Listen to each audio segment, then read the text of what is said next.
Hello, everyone, and welcome to episode 57 of the 75 Days of Partition. We've got Dr. Deborah Nixon back. We're continuing from a previous episode where she talked about her father's incredible memories of being a soldier in the British Army at the time of partition and supporting refugees and, all the trains that we hear of, how he supported refugees during the big transfer that happened in 1947. So Dr. Nixon has actually compiled a beautiful set of photographs from us for that time period that her father took. And she is going to be sort of giving us a visual history of that time period today. So welcome, Dr. Nixon, welcome back. Thank you. It's very nice to be here, even though it's cold and it's 1 a.m. in Sydney. Yeah, absolutely. I can imagine. Thank you so much for this huge sacrifice of coming online Not at all. for evening.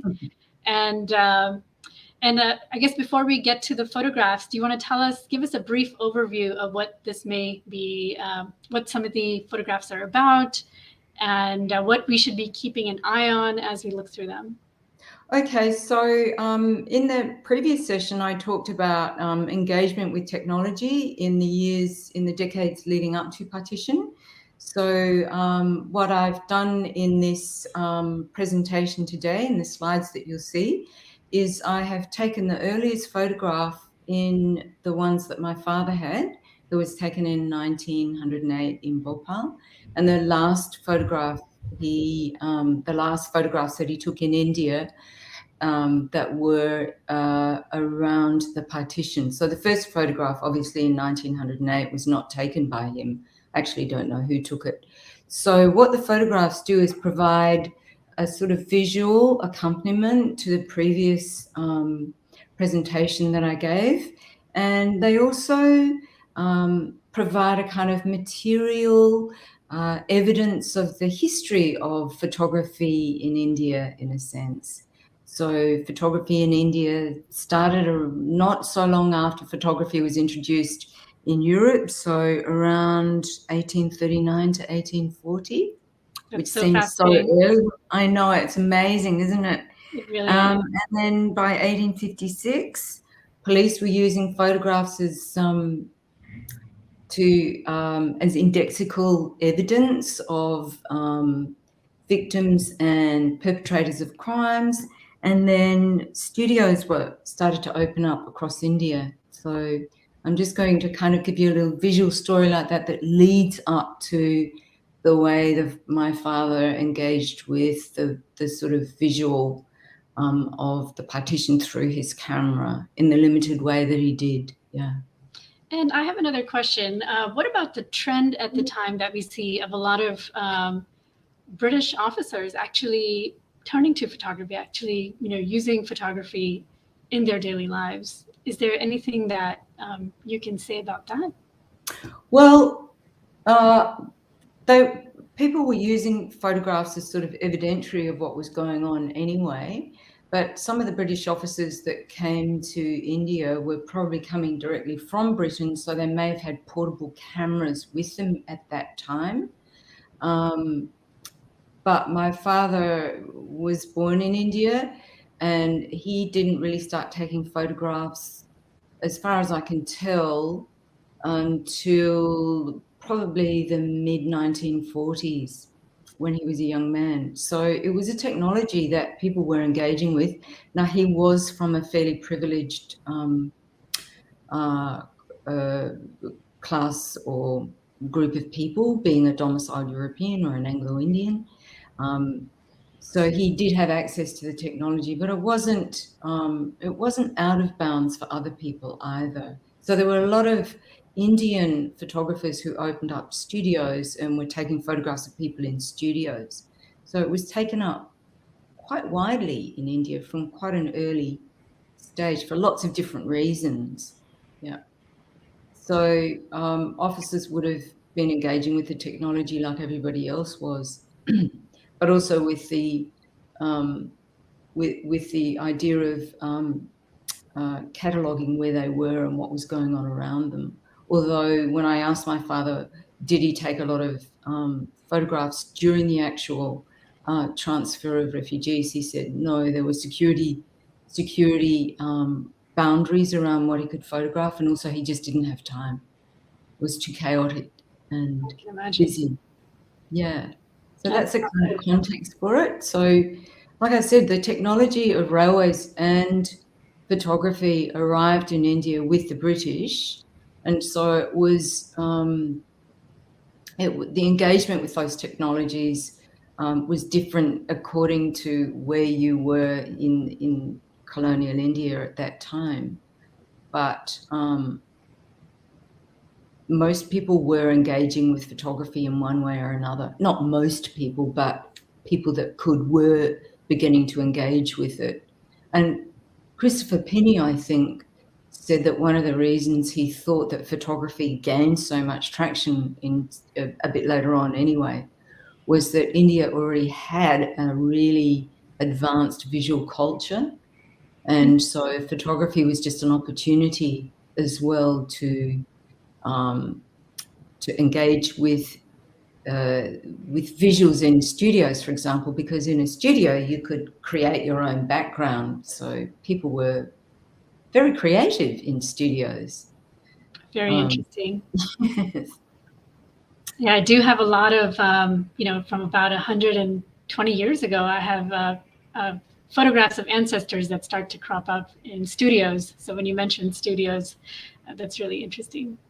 Yeah, they were very, very big in Bombay and Calcutta. Those are the two places that I sort of researched more around Bombay anyway. And they were British, Indian, Parsi-owned studios. So there is a road called Carbon Devi Road where there were lots of studios, and people would go there, and instead of having your portrait painted, you just go in and pose in a studio against a fancy backdrop. Choose your backdrop. You sort of choose your who you want to be in a studio, whether you really are that person or not. Right.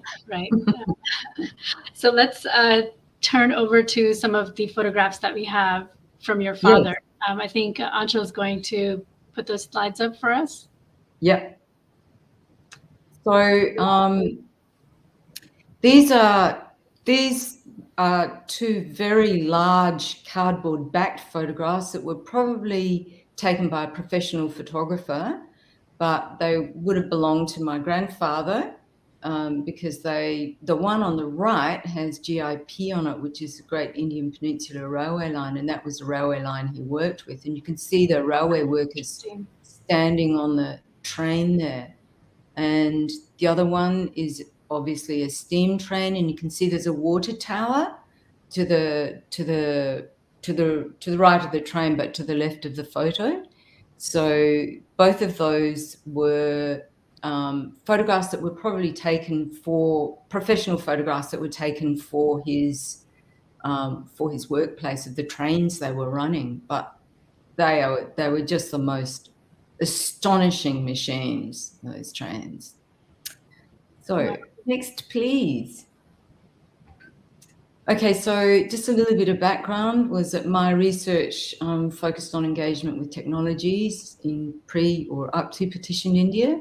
So I focused on the image and ended up looking also at photographic practices. I looked at mobility through the railways, and then the cartographic consequences of the creation of two new nation states, if you like. Sort of India was the existing nation state, but Pakistan out of India. So I also used photography quite a lot in photo elicitation interviews with elderly participants in my research, and I can highly recommend it as a method. It is one way of getting people to talk off script, if you like. So I used photographs that were taken around about the same time that my interviewees lived in the same railway colonies as my family. And one person actually recognized a relative in one of the photographs from Delancey. Absolutely fascinating. It was incredible. We're getting one question from the viewer. They want to know where most of your father's photographs, what geographical area they're centered around. So they were mostly across central India, if you like. So the ones that he took were mostly in Punjab and in Madhya Pradesh. But the early ones were taken mostly around Maharashtra because they were, that's where my grandfather lived.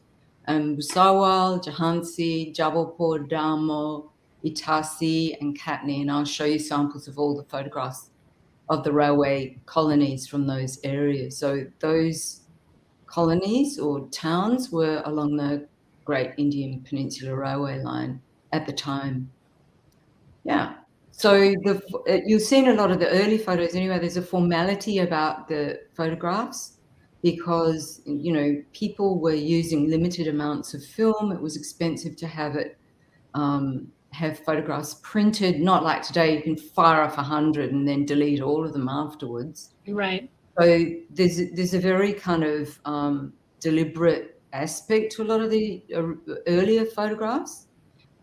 So anyway, Took a lot of time to set them up, to set up the lighting and the exposure and all of that. Yeah, I can imagine. All of that, and then not waste the film. Right, right. Okay, thank you. Next, so I think, yeah. Okay, so this is the earliest photograph. Oh, I said 1908 before, but it was 1904, and this was taken in Bhopal, and that was the spelling on the back of the photograph. So you see, if any of the photographs have captions on them, that the spelling is from the time when the photographs were taken.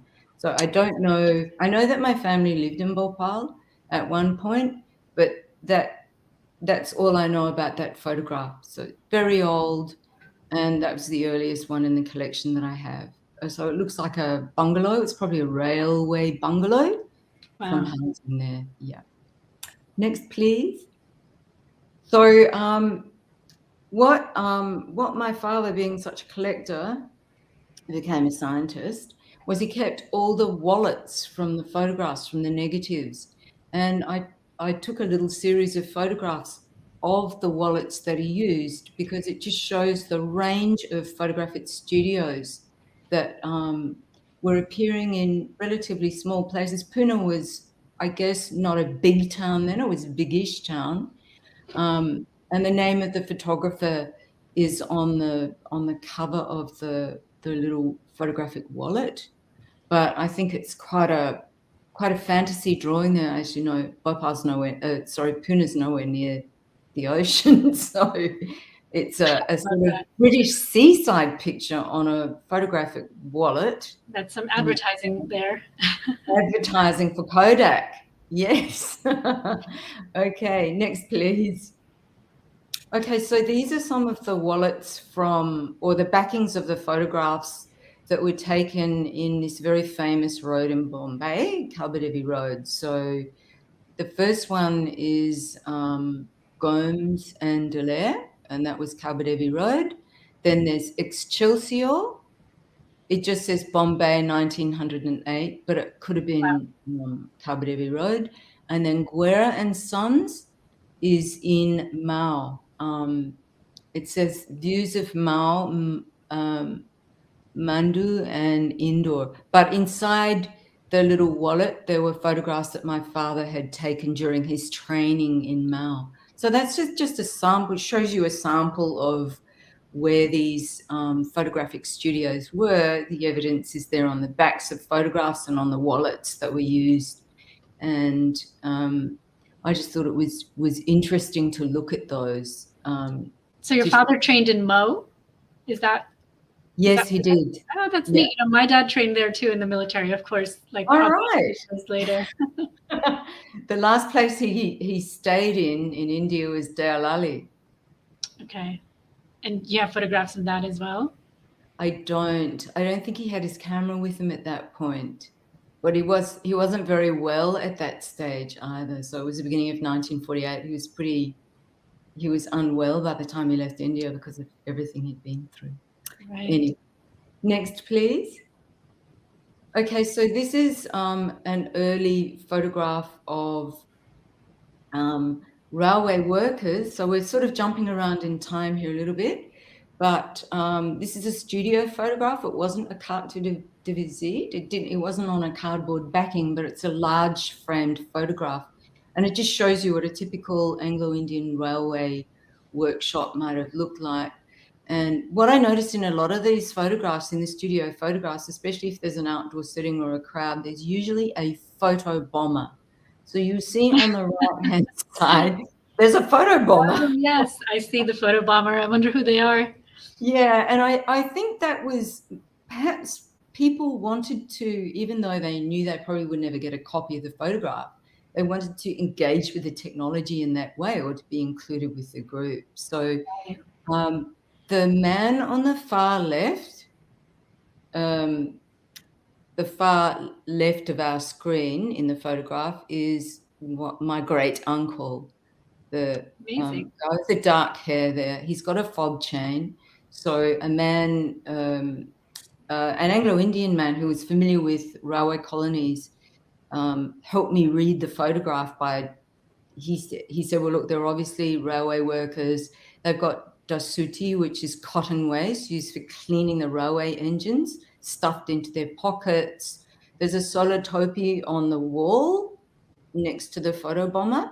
Now, the solid topi or the pith helmet came to sort of be a kind of rather ridiculous sort of symbol of what it meant to be British, protecting your head against the ravages of the sun in India and so on. However, solid topis or pith helmets were actually part of railway uniform. So that probably belonged to the interloper on the side, I think. And the other younger workmen have got cloth caps, which were also part of what railway workers in machinery shops wore. Yeah, so that's just a little sample of what the railway workers looked like in 1910. And where was this photograph taken? I don't know. I'm assuming it was probably somewhere along the GIP line. So it could have been in Mumbai or Bombay, it could have been in Basawal, it could have been in Jhansi or Jabalpur. There was no place. It just had George, who is my great uncle, just had his name, back far left. Next, please. And this is my grandfather, my father's father, Bundy. And this is a very typical carte de visite or formal studio photograph. It's on a big cardboard backing. He's chosen a beautiful English garden as his backdrop. However, in the corner of the photograph, the right-hand corner, the words Bundy 1970 Bombay give away his game. He's not sitting in an English garden. He's sitting in a photographic studio in Bombay with his pith helmet, which would have been part of his railway uniform, his cane, and obviously his best suit, which looks pretty hot. And that is a very typical sort of studio photograph, if you like. It's rather large. It's beautifully produced. It's been eaten away a little bit, like these little microbes get in and eat the gelatin off these old photographs. So I've actually got a cleaner copy of it, but we couldn't include it in the slideshow. It was taking up too much space. So that's a very typical sort of studio photograph that an Anglo-Indian or domiciled European might have had taken of themselves to symbolize their connection to Europe, I suppose, but also where they are. The solid topi tells us where he is as well. Okay. And where is he? He's in Bombay. Right. It could have been on Carbadevi Road somewhere. So interesting. His railway line started in Bombay. Okay, and so this is his mother, and these were also portrait photographs. So this is my great grandmother. Both of these one of the photograph on our left was taken in a studio in Jhansi, once again with a sort of floral, ornate garden background. And the one taken in Busawal was taken in the garden. So by that stage, I think that photograph was probably taken in the early 1930s because she's wearing black mourning clothes because her daughter-in-law has died after giving birth to the child that she's holding. Oh, wow. That's my uncle. and my grandmother died quite early on after having 8 children in India. So at that time, so there's a really nice kind of segue between the going from the studio and then with photography becoming more mobile and going into the garden, but aiming for the similar sort of natural background, if you like. Right. Okay, next. So this is a photograph of the railway colony in Jhansi in 1923, and my grandparents are sitting in the middle of the photograph, and the man with the blonde hair who's sitting on the right-hand side of my grandmother, but on the left-hand side of the photograph as we look at it, is the man who is related to one of the interviewees that I interviewed in Jhansi. And that was my big aha moment. But anyway, there's a very nice overview of the colony there, the workers ranked, if you like, the children in front, the Anglo-Indian workers and the domiciled Europeans in the middle, and then other workers in the background holding children. It's very inclusive. Jhansi wasn't a massive colony, but so it probably had more of an air of informality around it. But once again, people did not have their own cameras at this point, not here anyway. So it was a big group. Photographs of workspaces were very common. Okay, next. So this also is a railway colony in Damo, which was quite small. This was taken in 1924. And it's quite a beautiful photograph, including Anglo-Indian and domiciled Europeans, workers of different ranks, but it's got a kind of a family feel to it. Children are included. There's a nice informality in the photograph. Also, the people's bodies are they had to be sort of squashed in, I suppose, to fix into the land, to fit into the photograph. But there's no uniformity to the way people are sitting. There's a really bored little girl sitting, cupping her face in the front row. There's a man in the middle of the back row with his arms crossed. It's as if each person is having their own photograph taken, and as if they're a part of the whole, but they're acting as individuals in the photograph. So I really love this photo. I think it says a lot about the relationships between people in the community as well. That's beautiful. It's just the best photo, isn't it? And I love the informality of the vegetation going a bit riotous in the background. Right. Okay, next, please. So this was taken in Katni in 1924. So railway people really moved around a lot. So my grandfather, by this stage, sitting in the middle there with a brown topi. So because the British were so sort of status conscious, there were different kinds of topis at different levels, I think. So the two men with the moustaches that are flanking my grandfather, who look like twins to me, have got white solo topis or pith helmets. And then everyone else is wearing headdress as well. So it was a feature of formal photographs anyway that men wore headdress, but I guess this was a more formal kind of photograph for everyone. It's just the Anglo-Indians who aren't wearing anything in the photograph, but everybody else is wearing their headgear. So the main backdrop there, as well as the railway engine that's sitting on the track behind them. But I don't have any context for this photograph at all, except that it was taken in Katni, and they seem to have their feet on some kind of platform. But once again, it's actually quite an inclusive photograph. It's interesting. It's ranked according to who the workers were, but and it's the railway engine is signalling that it's a railway colony. Next, please. So these are a little bit later, these photographs. So you can see the quality is quite good in these.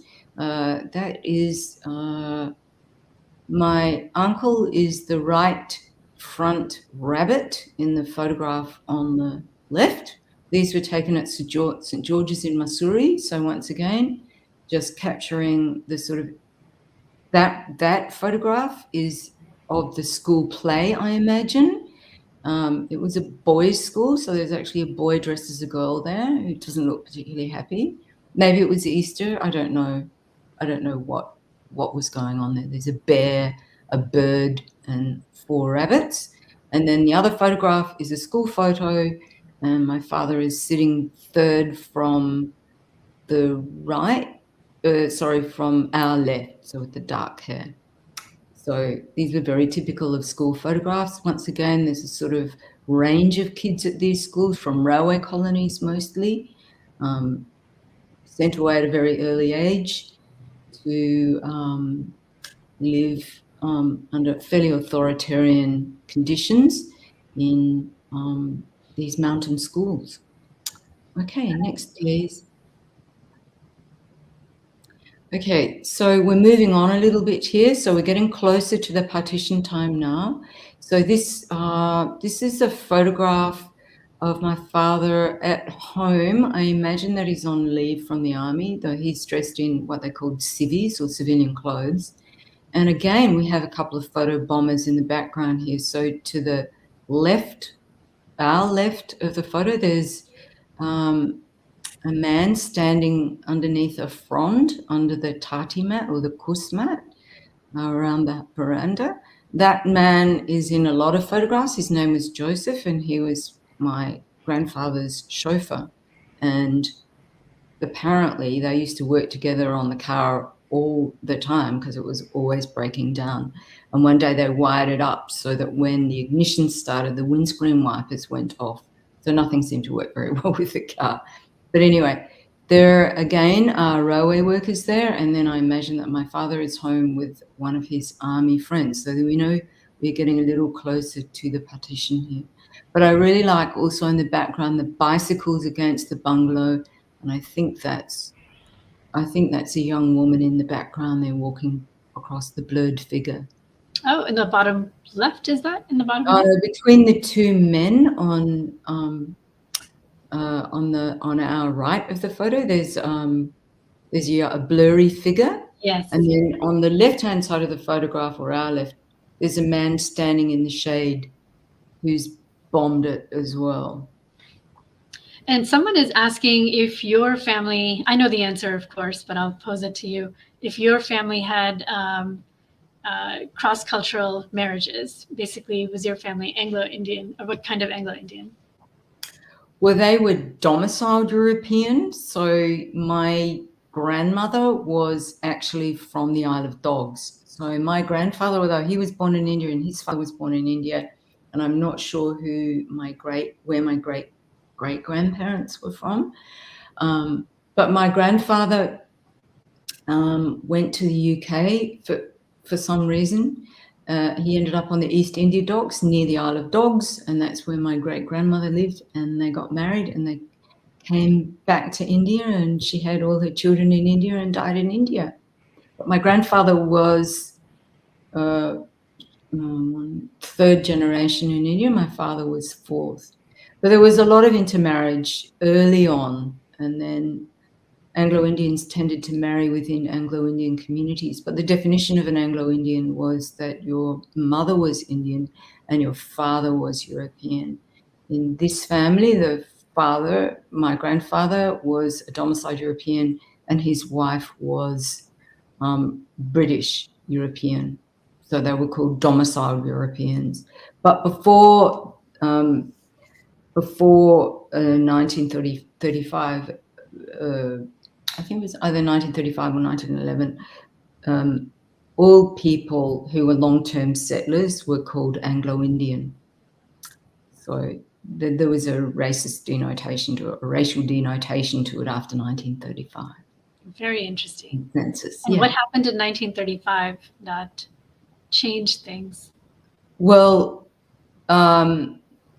in the census, the category appeared in the census because the British were trying to track what all the different communities were, and also Anglo-Indians were attempting to sort of get a better representation of their community in the government as well.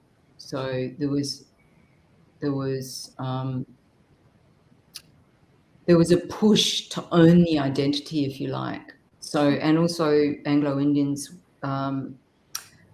wanted to move away from the label of Eurasian.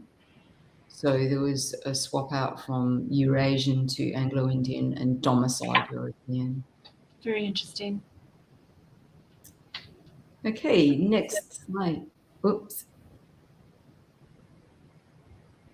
So this, again, now we really know we're getting close to 1947 because the two guys on the right, on our right of the photograph, one of them is my father, and that is the Australian man standing next to him. And they are wearing the Gurkha slouch hat. They are wearing they're wearing kukris, and they're carrying rifles, and they're going to go on shikar. And that is my grandfather. My uncle is standing next to my grandfather, and Joseph, the chauffeur, is squeezing into the photograph in the background. And the shikari is in front. So you can see these were not sort of Pakat Sahib, big white game hunter types. They would go out and shoot animals and then eat them. They would take them back and eat them. So this was a leave photograph. So they're home from leave. So we kind of know what's going to happen. I would say this photograph was probably taken towards the end of 1946 or at the beginning of 1947. So now we're moving into the later stage. Okay, next, please. So this is a photograph from my father's album, and this was taken in November of 1947, I think. And this is a sequence of photographs that show the last Dussehra they had in 1946 before partition. They didn't have a Dussehra during the partition because they were fully into it at that stage. We just couldn't do it. So Gurkhas have these big knives called kukris, and they sacrifice animals just with the kukri. And there's quite a ceremony that goes with this, and it's called blooding the kukri. So they kill buffaloes and so on. It's a tradition with Nepali Gurkhas, and they kill goats, and it goes for about 8 days, and it ends up they have a naush at the end. They have a big drinking kind of session. My father said he was so hungover he could barely walk back down to the camp in the morning. So wow. Yeah, so but this is a very, very important ceremony with the Gurkhas. So he photographed every aspect of it, so almost in a sort of film-like sequence, and he pasted it into his album and named each part of the ceremony there. So this was the last Dussehra in 1946. It's incredible. Yeah, and he took it with his own camera. So he had a little camera at this point. Okay, so next. Okay, and this is the crowd getting together in Dharamshala in the Punjab in 1946. He uses the old spelling, Dharamsala rather than Dharamshala. And you can see it drew a massive crowd. So people would gather. You can see the Himalayas in the background. So people would gather to see this this sort of festival of Dussehra this one was in 1946. Also, it's a great photograph, captures the sort of spirit of the festivities and where they are with the mountains in the background. Okay, next. So these, amongst the photographs, there were some colorized positives, and so my father took a photograph of a Nepali Gurkha and his family, possibly his family.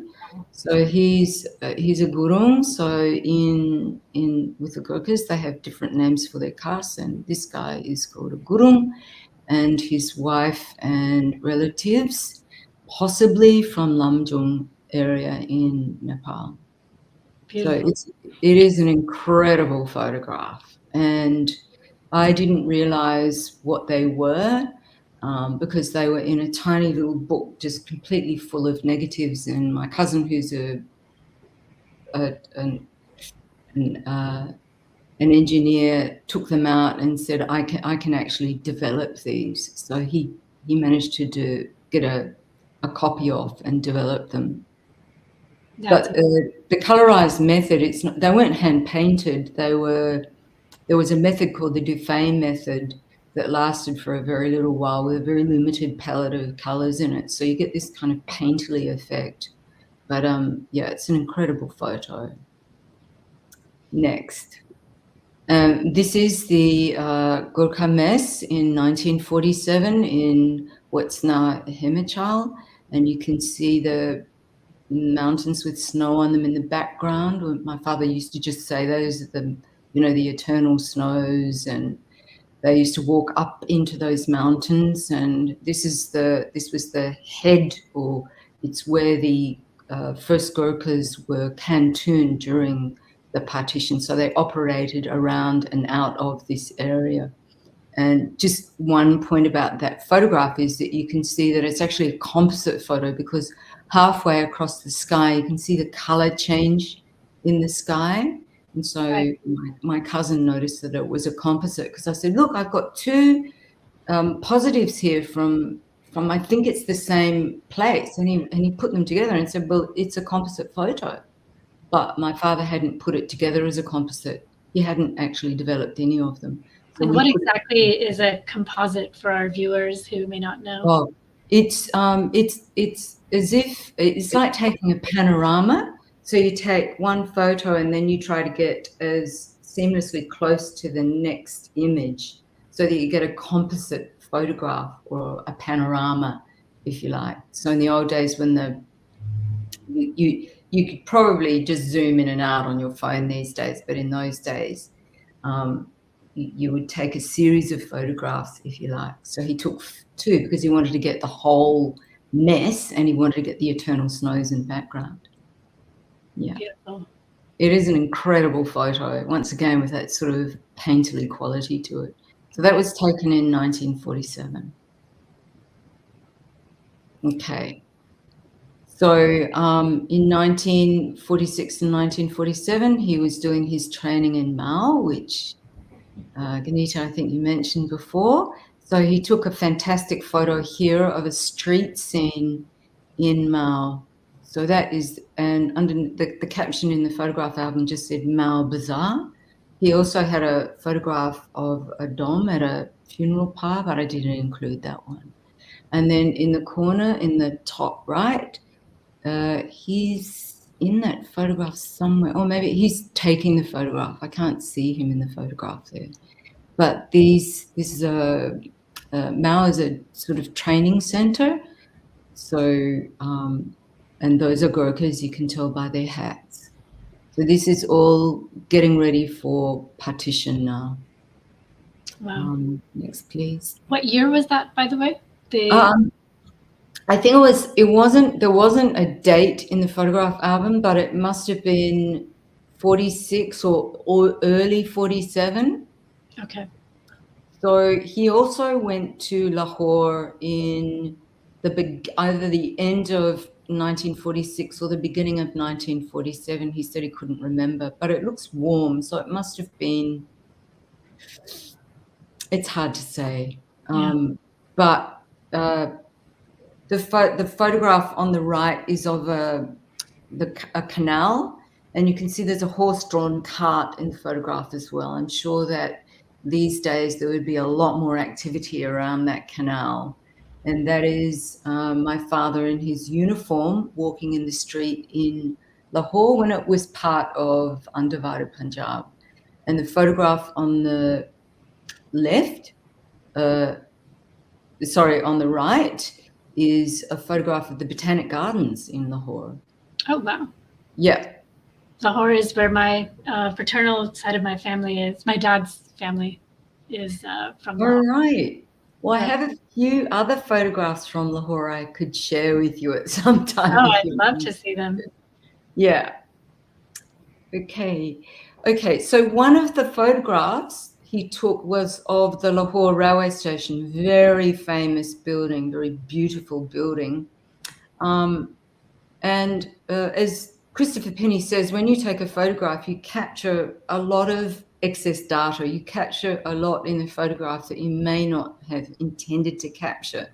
So this is a tiny photograph. It's very, very small. In fact, a lot of the photographs were extremely small, but they were so well developed that they kept their resolution when I blew them up. They held together. The images were quite crisp. So you can see there's an army truck behind the three men walking towards the camera.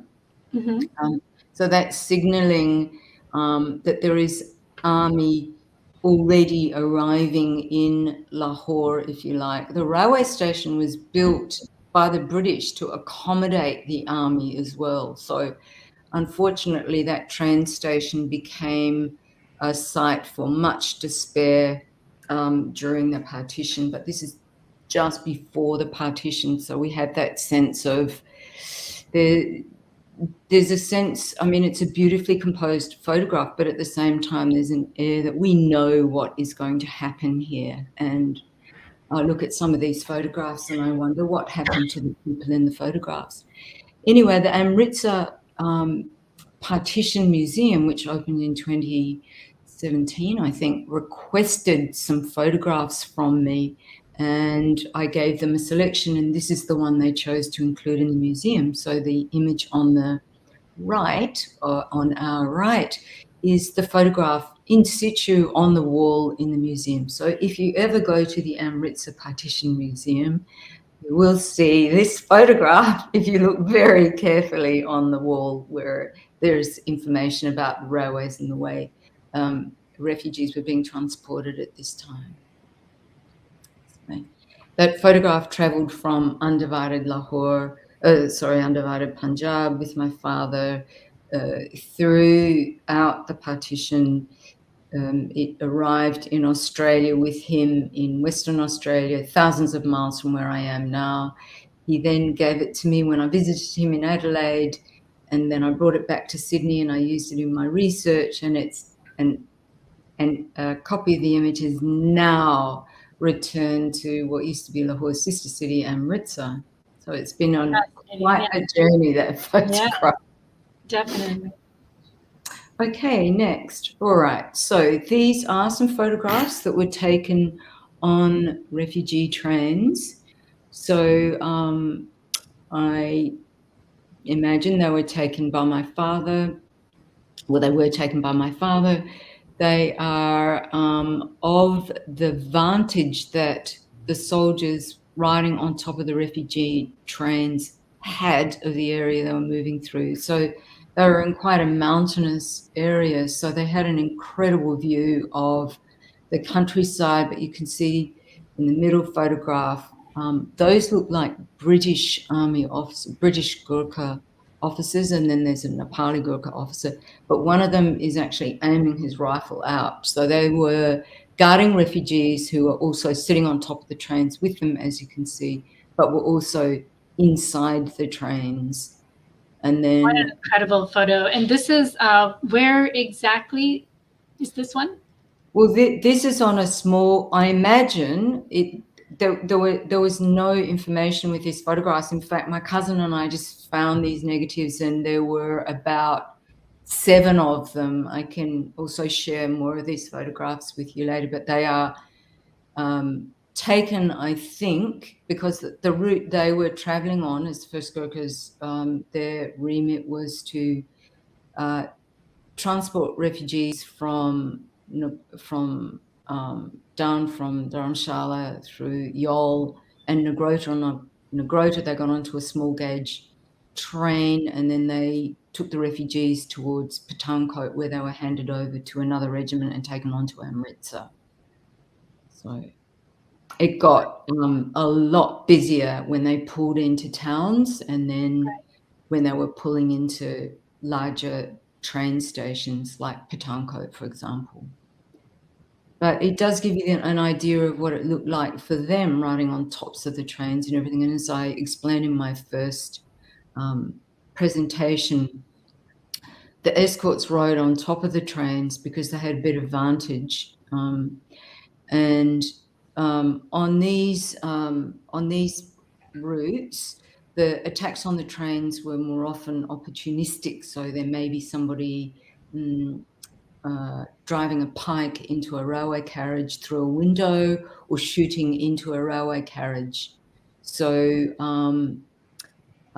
it was safer in a sense for everybody if the escorts rode on the outside of the train, because they had a better view of what was going on around them. And if they were inside the carriages and they were killed, then there wouldn't have been anyone to look after the people that were migrating or in this process of migration. And as you can see, there weren't many of them per train. There weren't many soldiers left to act as escorts during the partition. So the burden fell very heavily, as I mentioned before, on the shoulders of young soldiers. Yep. And you can see them walking up into the snow line. This is Dharamshala, in the lower part of Dharamshala. So these are some young Nepali Gurkhas looking pretty scared, actually. They look very tense. And you can see there's a kind of a standoff happening. They had been told there was going to be an action, an attack on a group of Muslims that they were trying to pull together in order to take them down to Negrota. So they had come to this place to just keep an eye on what was going on. When they got there, the riot, you can sort of, or not necessarily a riot, but the group of people in the background of the photograph had dissipated somewhat. But you can see there was an air of tension in that photograph, and those soldiers look so young. You can see they're wearing their gurkhas, their kukris on the back of their uniforms, and they're sort of kitted out for action. Yeah, they're sitting in a trench. Oh wow! Is that what that is? Yeah. And this is on top of a hill? It's at the lower part of Dharamshala, so it's at the lower part of the valley, if you like. And why are they in a trench? I don't know. They had trenches dug around the place. You can see there's barbed wire around this area as well.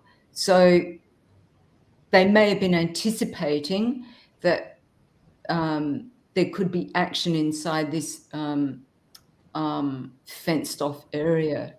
So they put trenches around so that they could sit down a bit low in them. So there were lots of pictures of Gurkhas digging trenches, but it was never properly explained to me. So I'm guessing that's what it was about. And because that area has barbed wire around it, I'm assuming that it may be an area where they were collecting refugees. So they were trying to keep an eye on what was going on. Interesting. Very interesting. These are some documents that just let us know what was happening in terms of the transports on the train. The one on the right, or sorry, our left, was from the Government of India Railway Board in 1947, and that was showing that the numbers of people on trains were actually less than there had been. So one of them, I said, a single train is due to leave Bhuwani for partition with Muslim refugees. So they were going through Jalandhar, I think. And then there was one single train due to leave Ghaziabad for Lahore. But there's, because the numbers were starting to abate, but they were still very high. If you look at the number of people on the trains, 3,900, 4,000, 3,800, 4,000 Muslim refugees, total of 15,900 refugees on the trains that were running, 4 single trains. And I did talk to a Gurkha officer, he was a young British Gurkha officer who was doing that route as well from Jalandhar. And it was pretty terrible. It took them so long because there were so many hold-ups. The trains were enormously overcrowded. There were very few Gurkha escorts at that point in time. He was the commanding officer, and he was 19 years old. That is absolutely incredible. It is, isn't it? Why do you think such young men were given such a huge responsibility? I think that the British had already withdrawn a lot of their officers from India, the ones that were in the British Army in India, but this was the British Indian Army. So they left it intact, and because they had Gurkhas, they saw them as being neutral, if you like, even though Gurkhas are Hindu. But it was a feature that most of the officers on these trains were incredibly young. Maybe they didn't have as much value as an older, more experienced officer. I'm not sure. But the ones I spoke to were very young. They were also quite fit, and they had been newly trained. Interesting. So, yeah. And that report from December on the left-hand side, Railway Report Memo, is interesting because it says that there were no trains to run. And I copied that text. I wasn't allowed to photograph it from the Mountbatten papers in Southampton University. And there was a note in the margin in pencil under the next entry where it says there were no trains programmed to run on the 12th and 13th of December. The movement of Muslim refugees is almost completed. And there was a little note in the margin that just said good. So at the beginning of 1948, there were a few, 6,800 is a few compared to 15,000. And then at the end of the 16th of January, there were no trains running. So you can see that the number of trains was starting to wind down, if you like. And this was by 16th of January, 1948? Correct. But the memo was in 1947. Okay. So it was the 12th of December in 1947. I don't know why the date's different, but maybe they were looking ahead. I don't know. Interesting. Yeah. It's a really interesting document. Yeah, the other military document, the train document, if you just Google it, if you Google some of these documents, you'll find this one was on a punjabpartition.com website that I found. I was not able to photograph the actual documents when I was at Southampton University. I was only allowed to go in with a pencil and a pad of paper. So this was a while ago, though. They may have lifted things a bit, and they're also digitizing a lot of the archives now. But I looked at memos that were mentioning Gandhi, and it was amazing being able to go through some of those papers. Ian Talbot actually is the one that gave me a letter to get into the library. Oh, wow. Yes. What library was this? Southampton University Library. Okay. Yeah. He's actually been on this show. I watched it with great interest. He was very generous and really supportive of my research. He gave a wonderful talk as well. Okay, next one. Yeah, so after partition, this is just what do you do when you've just been through this incredible experience, I suppose. So my father went from being a soldier to meeting an Australian who talked him into traveling to Australia. And so he arrived in Perth in 1948, and still very nervous. He said for a long time he kept watching your back to see if anybody was behind you. And this was in Australia. So he was quite traumatized. So I've also found in his photo album that little cartoon of you go in as a soldier and you come out as something else. Oh, So what do you that's come why out as? I put the picture of him in his uniform, in his military uniform, and then the picture of him in that hat. Oh, those are all my father, by the way, as a young geologist. So he came out of that cauldron, made the journey to Western Australia, arrived on his own, went to university on a scholarship, got through in 3 years, and emerged as a geologist and began his new life. Very interesting. What sort of work did he do as a geologist? Well, he did extractive exploration geology during the mineral boom in Australia in the 50s and 60s and 70s. So, and then he became a consultant. So he took a very scientific attitude towards things, and he was aware of conservation. And I think at the time when he was a geologist, Australia was going through a massive mineral boom. So there was a lot of work for geologists. And he liked being out in the bush, as we call it here.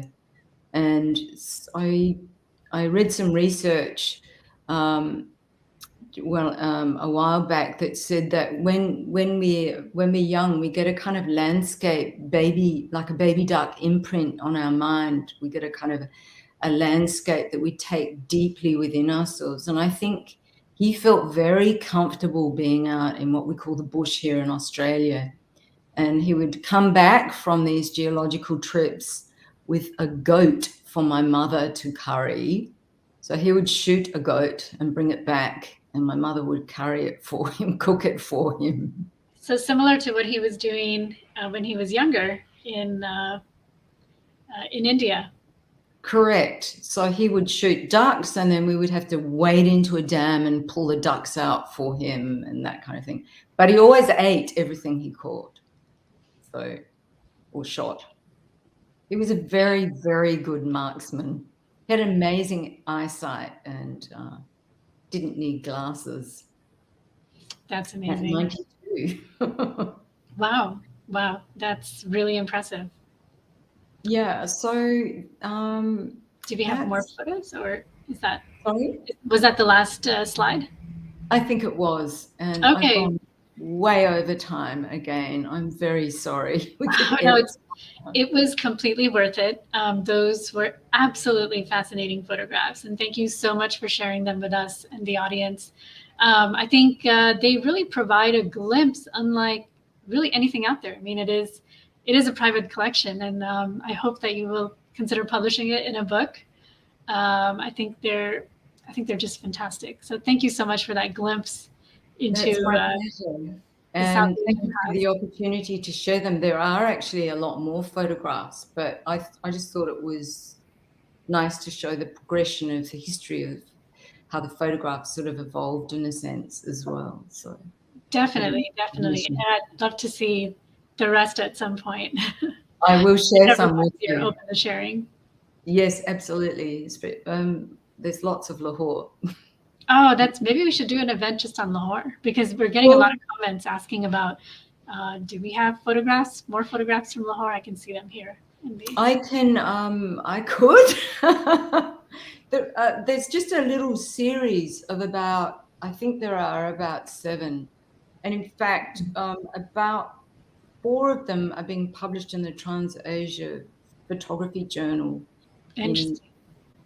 quite soon. So I'll let you know when that comes out, because it's a free access journal, online journal. So. Okay. That sounds really great. I look forward to seeing that. Yeah, and I apologize for not knowing a lot of detail about some of the photographs, but some of them were quite without context. So, and the ones that I had more information about, I was able to ask my father about when he was alive. But some of the later ones, I found after he passed away. Good enough. Oh, wow. Okay. Well, I think, the information you have been able to gather has been really, really informative. It's a great starting point for many people's curiosity. It will ignite a lot of minds. That's what we're aiming to do here, I suppose. Yes. Yeah.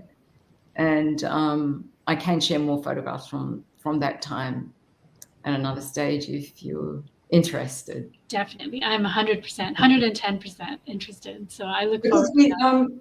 As you were saying, we do see a lot of photographs, sort of Margaret Bourke-White Right. style photographs, sort of official photographs. But in the Gurkha Museum in Winchester, I found some incredible photographs that other soldiers had taken of feeding stations in refugee camps. And I have actually got a photograph of one of those pages I could share with you if you're interested. Oh, yeah, I'd love that. I also found a number of photographs at the National Army Museum in London. Yeah. In the Winchester Gurkha Museum, I was particularly interested in the Gurkhas because I knew that they were working up in that area. They are actual photo albums. So they're not just prints of photos. And I was allowed to sort of riffle through them. And they were just incredible. Wow. Wow. So you got to see the actual photos. That's great. Okay, I should finish up there. Yeah. Well, thank you so much for having us. And thank you for sharing your content with us. And I would tell our audience that today's day 57. Please join us again tomorrow for day 58 of 75 Days of Partition. And I look forward to seeing you again, Dr. Nixon, and exploring some more maybe Lahore photographs and other photographs. Yes. And army documents.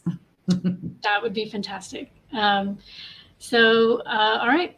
Thank you so much, everyone. And we look forward to seeing you tomorrow. And Dr. Nixon, please stay on. Maybe we can chat afterwards, after the live event is over. So thank you, everyone. Bye.